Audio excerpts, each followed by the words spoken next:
Welcome to the Weekday Report for Thursday, October 17th. I'm Joe Potente. Here's a brief look at the news. The head of the Menominee Nation says he's confident a deal can be worked out that will lead Governor Scott Walker to approve the tribe's Kenosha casino proposal.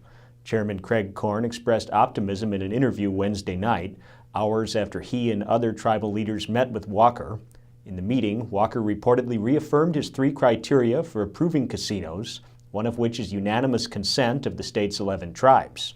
Korn says he believes an agreement can be worked out with the Potawatomi tribe, which has consistently opposed the Kenosha project.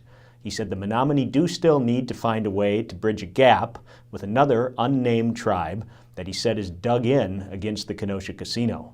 Renovation work at Simmons Field is ongoing, but now there are at least a few places to sit. Local officials gathered Wednesday for a ceremonial seat installation at the new home of the yet unnamed Northwoods League baseball team that's set to move into the park next year.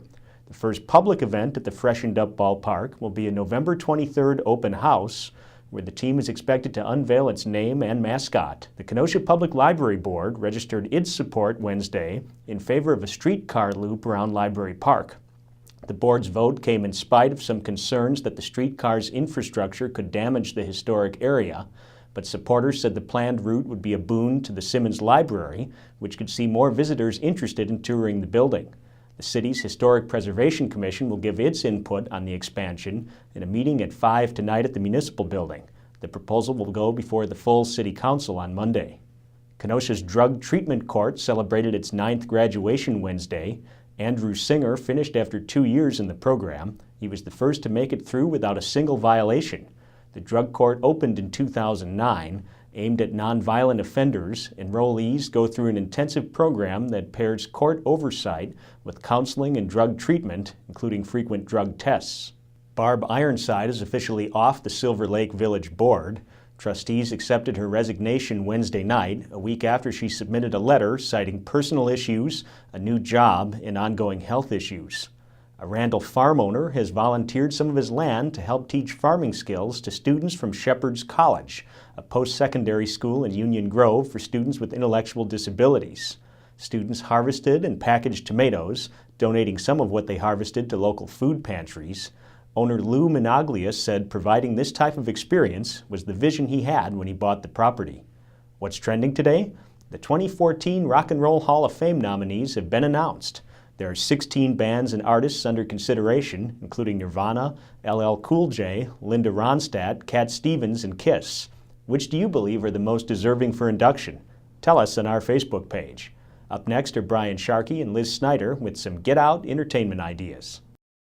Hi, I'm Brian Sharkey. And I'm Liz Snyder with your entertainment news. And this week, the Get Out section ventures to the dark side. Our Ghostbusters team braved 5 area haunted houses and lived to report on what they found.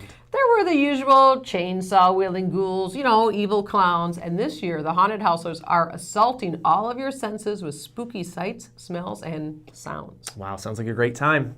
And Saturday night, the Kenosha Symphony opens its season with a program of pieces inspired by the plays of William Shakespeare. Shakespeare is also in the mix at Carthage College, which is staging the Bard's comedy As You Like It, starting Friday night. And new movies opening this weekend include a remake of the horror classic Carrie, the WikiLeaks thriller The Fifth Estate, and the action film Escape Plan. That one brings back 1980s action stars Arnold Schwarzenegger and Sylvester Stallone, and it's set in a prison, not a retirement home. That's a shock.